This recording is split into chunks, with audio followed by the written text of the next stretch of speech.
আরে ইমান এত দুর্বল হয়ে গেছে, কই ঈদ নামাজে তো একটা মুসলমানরা আনতে পারলেন না যে আসো আজকে ঈদ নামাজ আমাদের সাথে পড়ো। কই পারলেন না তো কোরবানির ঈদের এক টুকরা গোশত আজকে হিন্দুদেরকে খাওয়াইতেন? পারবেন? পাও ধরে খাওয়াইতে পারবেন? পারবেন না।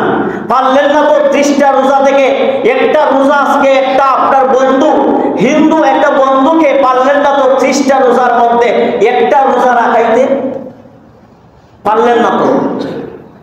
তো মন্দিরে গিয়ে গান বাজনার সাথে নিজেকে বিলিয়ে দিচ্ছেন। ইহুদিদের কালচার আপনার ছেলে মেয়েদের ভিতরে হিন্দুদের সকল আচার আচরণ প্রবেশ করায় দিচ্ছে। মা বাবার কি কোনো দায়িত্ব নাই? কি জবাব দিবেন বাবা হিসাবে?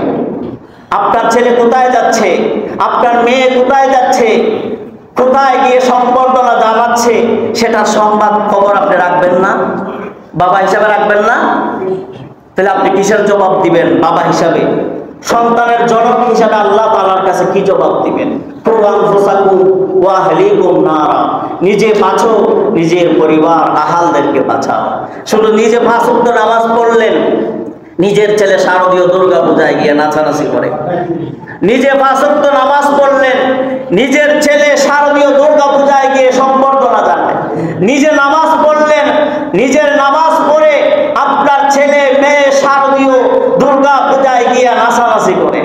কি করলেন? আপনার দায়িত্ব নাই? আওয়াজ দিয়ে বলে দায়িত্ব আছে কি আছে না? সম্মানিত হাজিরিন, কথাগুলো অনেক ভাইয়েরা কষ্ট পাবেন, কিন্তু বলতে বাধ্য আমি। ইসলাম একমাত্র আল্লাহ তাআলার মনোনীত ধর্ম। ইসলাম ব্যতীত অন্য কোনো ধর্ম আল্লাহর কাছে গ্রহণযোগ্য নয়। আমি প্রাউড ফিল করি আমি একজন মুসলমান, আমি গর্বিত আমি একজন মুসলমান। আমি হিন্দুদের দুর্গা পূজায় গিয়ে বলতে পারি না আমি শুকরিয়া আদায় করেছি, আমি দুর্গা মায়ের দর্শন দেখেছি।